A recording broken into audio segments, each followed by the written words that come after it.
Hello दोस्तों, कैसे हैं आप सभी। आज हम शुरू करने वाले हैं बौद्ध धर्म और जैन धर्म के बारे में।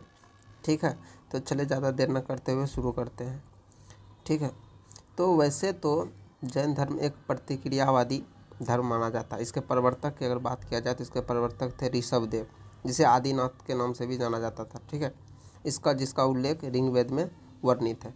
वैसे अगर बात किया जाए तो जैन तीर्थंकर की कुल संख्या अगर देखा जाए तो कुल संख्या कितना था, 24 थे तीर्थंकरों की संख्या अगर देखा जाए तो इसमें तो पहला जो तीर्थंकर थे तो ऋषभदेव थे। ठीक है, ऋषभदेव थे। और अंतिम तीर्थंकर 24वां तीर्थंकर स्वयं महावीर था। इनका भी जन्म पटना में ही हुआ था। ठीक है, अगर देखा जाए बिहार के बारे में तो बिहार में कुल कितने तीर्थंकर हुए, तो बिहार में अगर देखा जाए तो बिहार में जो 10वें तीर्थंकर हुए थे 10वें तीर्थंकर जो थे शीतलनाथ, उसका संबंध भी बिहार से ही था।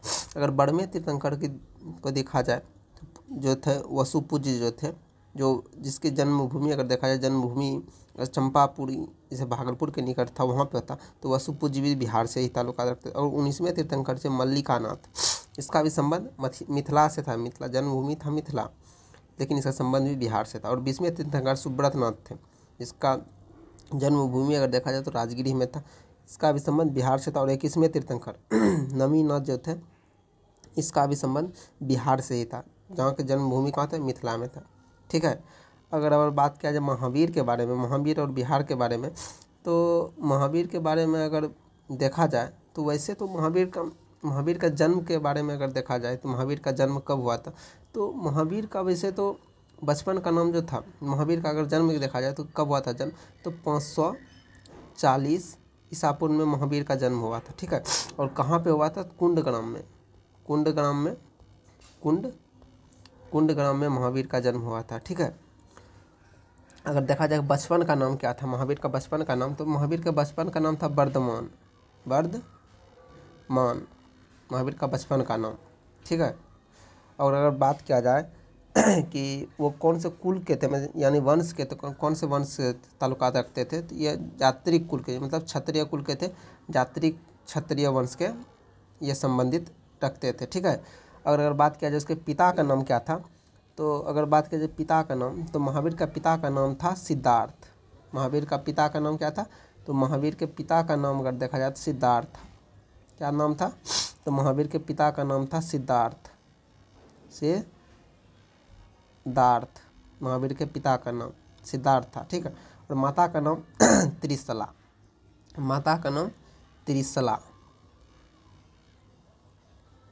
ठीक, माता का नाम त्रिशला। और अगर देखा जाए पत्नी का नाम क्या था, तो पत्नी का नाम था यशोदा। पत्नी का नाम यशोदा था। ठीक है, और अगर देखा जाए कि इसकी पुत्री का नाम, तो पुत्री का नाम था कौन, प्रियदर्शी। ठीक, प्रियदर्शी। और इसके दामाद का नाम था जमाली। ठीक, और ये 30 वर्ष की आयु में गृहत्याग किए हुए थे। ठीक, और किससे पूछ के थे, अपने बड़े भाई नंदीवर्धन से पूछ के गृहत्याग किए थे 30 वर्ष की आयु में। ठीक, और 12 वर्ष के कठिन तपस्या के बाद, 12 वर्ष के कठिन तपस्या के बाद इसे कैवल्य की प्राप्ति हुई। कैवल्य की मतलब ज्ञान की प्राप्ति हुई। कठोर तपस्या करने के बाद ज्ञान की प्राप्ति हुई। कहाँ पे हुई, तो जुम्बिक ग्राम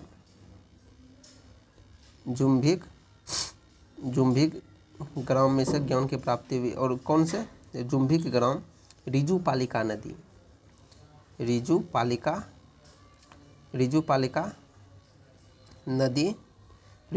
नदी के तट पर इसे ज्ञान की प्राप्ति हुई। साल वृक्ष के नीचे, कौन से वृक्ष, तो साल वृक्ष के नीचे इसे ज्ञान की प्राप्ति हुई। कब, और ज्ञान की प्राप्ति के बाद ये कैवल्य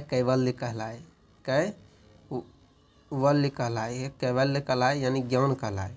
केवल का मतलब होता है ज्ञान, ये ज्ञान कहलाए। ठीक है, और अगर देखा जाए तो ये कौन से तीर्थंकर थे, तो महावीर 24वें तीर्थंकर थे और अंतिम तीर्थंकर थे। ठीक, और ये अगर देखा जाए तो ये तो 30 वर्ष के समय आयु में मतलब गृहत्याग किए थे। 12 वर्ष कठिन तपस्या के बाद ज्ञान की प्राप्ति हुई, यानी कि 42 वर्ष में ज्ञान की प्राप्ति। अगर मृत्यु देखा जाए तो 72 वर्ष की आयु में हुआ था मृत्यु। ठीक है, 72 वर्ष की आयु में मृत्यु। और मृत्यु देखा जाए कहाँ पे हुआ था, तो मृत्यु अगर देखा जाए पावापुरी, पावापुरी जो राजगीर में है, राजगीर में है पावापुरी, वहीं पे से मृत्यु हुआ था। ठीक है, पावापुरी में। ठीक, और मृत्यु अगर पावापुरी में हुआ था। ठीक है, अब आगे बढ़ते हैं महावीर के बारे में। ठीक, अगर महावीर के बारे में देखा जाए तो महावीर के बारे में जन्म दिया जाए वैशाली के बसाड़ में हुआ था। ठीक है, अगर जन्म के देखा जाए तो वैशाली बसाड़ में हुआ था। ठीक, कुंडग्राम में। और कैवल्य की प्राप्ति रिजुपालिका नदी पे के तट पर हुआ था, जो मेघग्राम में साल वृक्ष के नीचे से ज्ञान की प्राप्ति हुआ था। प्रथम उपदेश की अगर बात किया जाए, प्रथम उपदेश कहाँ पे दिए हुए थे, तो देखा जाए तो प्रथम उपदेश जो महावीर का था, तो प्रथम उपदेश जैसे राजगिरी में दिया गया था प्रथम उपदेश, और बड़ाकर नदी के तट पर विपुलांचल पहाड़ी पे प्रथम उपदेश दिया गया था। ठीक है, कहाँ पे? विपुलांचल पहाड़ी, बड़ाकर नदी के तट पर, राजगिरी में। ठीक, और प्रथम अगर देखा जाए वर्षावास, यानी कि वर्षा के दिनों में ये मतलब जहाँ पे रहते थे वहीं रुक जाते थे। तो वर्षावास पहली बार अगर देखा जाए, प्रथम वर्षावास कहाँ पे मतलब बिताए हुए थे? अस्तिका ग्राम में प्रथम वर्षावास गिराए थे। अगर निर्वाण की प्राप्ति बात किया जाए, निर्वाण की प्राप्ति पावापुरी राजगिरी में कितने वर्ष की आयु में? 72 वर्ष की आयु में। कब? तो 468 ईसा पूर्व में, 468 ईसा पूर्व में इसे कैवल्य के मतलब निर्वाण की प्राप्ति हुआ था। ठीक है, अगर देखा जाए परीक्षा दृष्टि से, तो बिहार में निर्वाण प्राप्त करने वाले तीर्थंकरों की संख्या अगर देखा जाए, कितने तीर्थंकर थे जो बिहार से निर्वाण प्राप्त किए थे? 2 थे।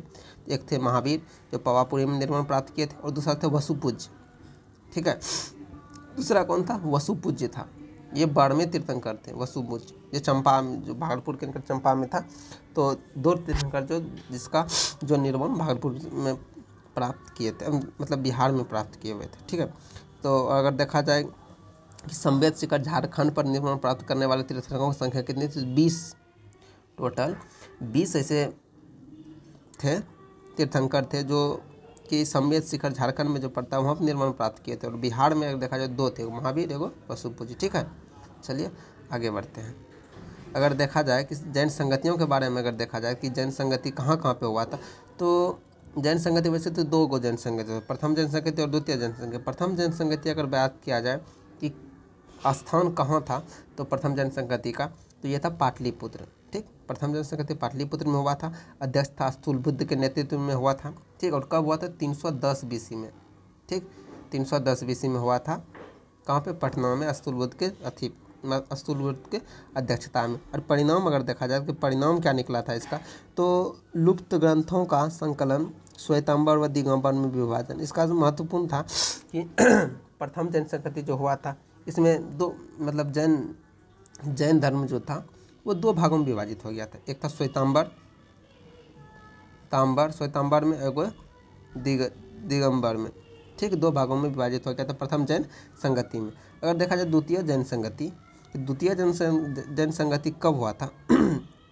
तो द्वितीय जैन संगति देखा जाए तो स्थान था वल्लभी श्री, गुजरात में हुआ था द्वितीय बौद्ध संगति। और अध्यक्षता अगर बात किया जाए तो किसकी अध्यक्षता में हुआ था? देवादी क्षमा श्रवण की अध्यक्षता में हुआ था। और कब हुआ था?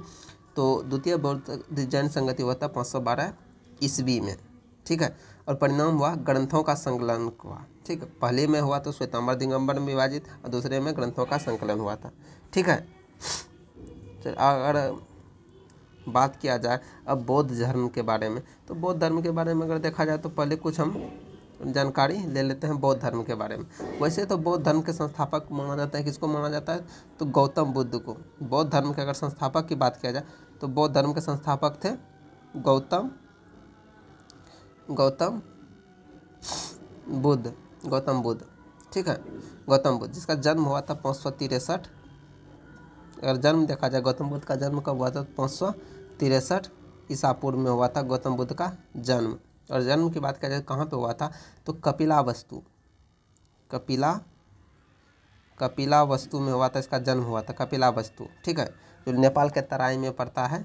लुम्बिनी यानी लुम्बिनी नदी, लुम्बिनी था अवस्थित, लुम्बिनी यानी रुमनदई में हुआ था। ठीक है, इसका जन्म अगर बात किया जाए इसके पिता का नाम क्या था? तो गौतम बुद्ध के पिता का नाम अगर देखा जाए तो शुद्धोधन था। पिता का नाम शुद्धोधन था। ठीक, कपिलवस्तु के गणतांत्रिक शाक्य के अगर देखा जाए तो जो शुद्धोधन उसके पिता थे वो शाक्यगण के मुखिया थे, शाक्यों के प्रधान थे यानी मुखिया थे। उनकी माता का नाम माया देवी था। माता का अगर नाम देखा जाए तो माया देवी था। ठीक, माता का नाम, जो कि गौतम बुद्ध के जन्म के 7वें दिन ही मर गया। तो इसका लालन पालन जो था उसकी सौतेली माँ यानी मौसी जो थी प्रजापति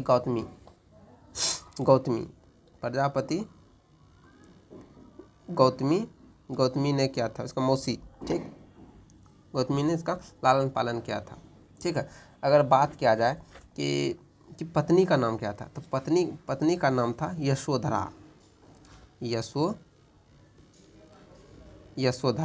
पत्नी का नाम था यशोधरा। और पुत्र का नाम देखा जाए तो पुत्र का नाम था राहुल। अगर राहुल का मतलब होता है कष्टों से भरा, जीवन कष्टों से भरा। ठीक है, राहुल। अगर बात किया जाए गौतम बुद्ध की गृह त्याग की घटना, मतलब गृह त्याग कब किए थे, मतलब घर से कब गए थे, तो ये 29 वर्ष की आयु में ये गृह त्याग कर दिए थे। ठीक, गृह त्याग कर दिए थे। और 6 वर्ष के कठिन तपस्या के बाद से ज्ञान की प्राप्ति हुई। ज्ञान की प्राप्ति से पहले अगर देखा जाए कि इसके कुछ घोड़ों का जैसे नाम पूछता है कि घोड़ा का नाम क्या था, तो अगर गौतम बुद्ध के घोड़े का नाम देखा जाए तो घोड़े का नाम था कंथक। ठीक, और इसका सारथी था चन्ना था। सारथी का नाम था चन्ना, घोड़े का नाम कंथक था। ठीक, अगर देखा जाए कि गृह त्याग की घटना को क्या कहा जाए, मतलब गृह त्याग का घटना जो घर से त्याग किए हुए थे, मतलब घर से गए थे, तो प्रतीक क्या था, तो प्रतीक था गृह त्याग की घटना का प्रतीक था घोड़ा। ठीक है, तो घोड़े पे बैठ के क्या थे आसानी से याद रख सकते हैं। और घोड़े का नाम था कंथक और सारथी था चन्ना। ठीक है, और ये 6 वर्ष के कठिन तपस्या के बाद, ठीक है, 6 वर्ष के कठिन तपस्या के बाद 35 वर्ष की आयु में, 29 वर्ष की आयु में घर से बाहर निकले थे। 35 वर्ष की आयु में, मतलब 6 वर्ष की कठिन तपस्या के बाद ये उड़ुवेला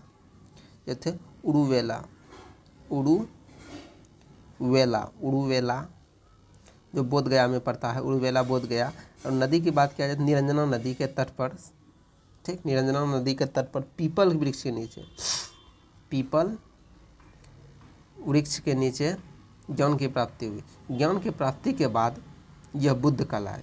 गौतम जो था जो बुद्ध कहलाए, ज्ञान की प्राप्ति के बाद यह बुद्ध कहलाए। ठीक है, और अगर देखा जाए उपदेश के बारे में कि गौतम बुद्ध को तो ज्ञान की प्राप्ति होगा तो बोधि वृक्ष, मतलब क्या कहते हैं,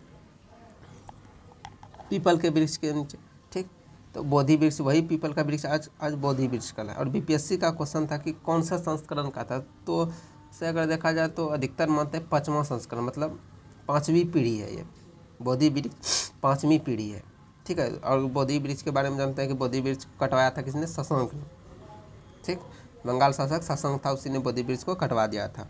ठीक, और अगर देखा जाए कि ज्ञान की प्राप्ति तो हो गया, गौतम बुद्ध को ज्ञान की प्राप्ति तो हो गया, कितने वर्ष की आयु में, 35 वर्ष की आयु। अगर देखा जाए पहला उपदेश तो सारनाथ में दिया था। प्रथम उपदेश अगर देखा जाए तो सारनाथ में दिया गया था, प्रथम उपदेश दिया गया था। ठीक है, जो क्या कहलाए, प्रथम उपदेश जो दिए गए थे ये क्या कहलाए, धर्म चक्र परिवर्तन कहलाए। प्रथम उपदेश अगर देखा जाए तो धर्म चक्र परिवर्तन कहलाए। ठीक है,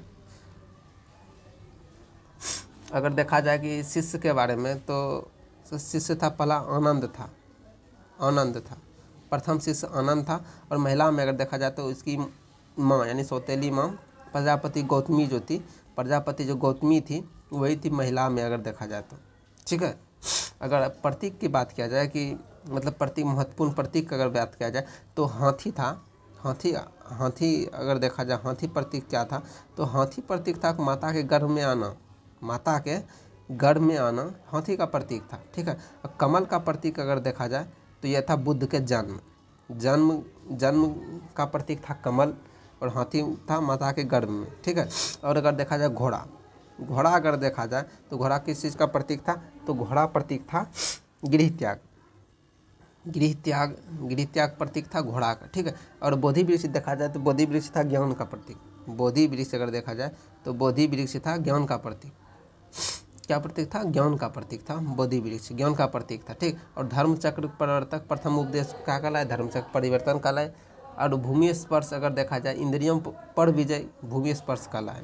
ठीक, एकराट होना का मतलब है महापरिनिर्वाण। ठीक है, चलिए आगे बढ़ते हैं। अगर देखा जाए संगति के बारे में तो बुद्ध का जन्म तो हुआ था 563 ईस्वी में। ठीक, और निर्वाण की बात किया जाए कि बुद्ध धर्म का में निर्माण कब हुआ था बुद्ध का, तो ये हुआ था बुद्ध का निर्माण जो हुआ था, मतलब इसकी मृत्यु जो हुई थी 483 ईसा पूर्व में। 483 ईसा पूर्व में कहाँ पे, तो चुंद द्वारा अर्पित भोजन करने से हुआ गया था। कहाँ पे, कुशीनगर देवरिया उत्तर प्रदेश में। और क्या कहलाए, मतलब निर्वाण प्राप्ति के बाद क्या कहलाए, तो महापरिनिर्वाण कहलाए। स्वर्गवास में क्या कहलाए, तो महापरिनिर्वाण कहलाए। ठीक है, अगर अब बात किया जाए कि बौद्ध के मतलब बौद्ध धर्म में कितने संगति हुए, तो बौद्ध धर्म में अगर संगति की बात किया जाए तो यहाँ पे देखिए, चलिए आगे यहाँ पे देखते हैं। प्रथम बौद्ध संगति अगर देखा जाए कि प्रथम बौद्ध संगति कब हुआ, तो प्रथम बौद्ध संगति हुआ था कब,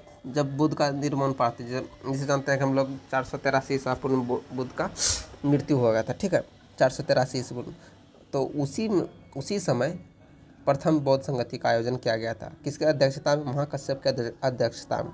और शासक कौन थे, तो शासक था अजातशत्रु। अजातशत्रु के शासनकाल में 483 ईस्वी में महाकश्यप की अध्यक्षता में कहाँ पे, तो राजगिरी सप्तकर्णी गुफा राजगिरी में प्रथम बौद्ध संगति का आयोजन किया गया था। प्रमुख कार्य अगर देखा जाए कि प्रथम बौद्ध संगति में प्रमुख कार्य क्या क्या हुए, तो प्रथम बौद्ध संगति में प्रमुख कार्य हुए सूत पिटक और विनय पिटक का संकलन हुआ था। ठीक है, तो प्रथम बौद्ध संगति में सूत पिटक और विनय पिटक का संकलन हुआ था।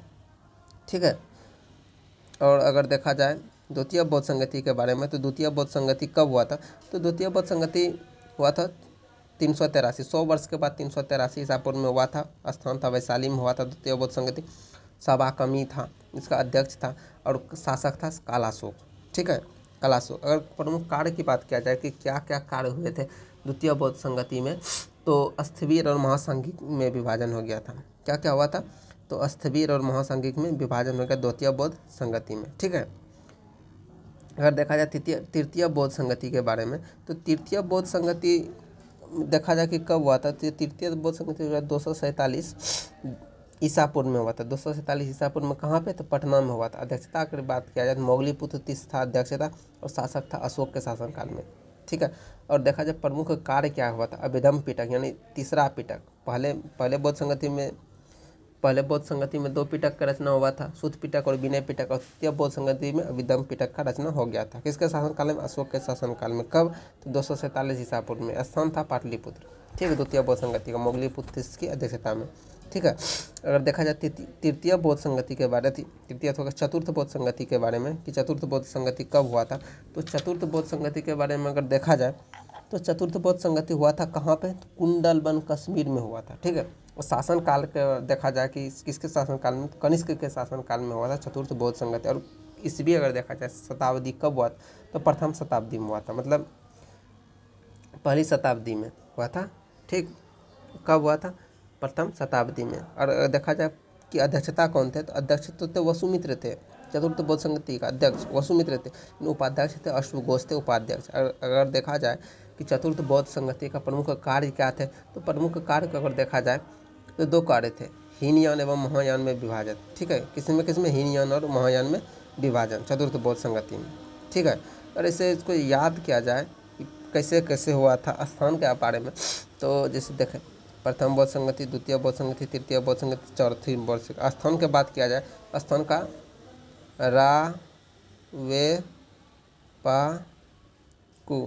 रा से राजगीर, वे से वैशाली, पा से पाटलिपुत्र, क से कुंडनबर्ग। ठीक है, अगर देखा जाए कि शासन अध्यक्ष कौन कौन थे, तो मसा मोग,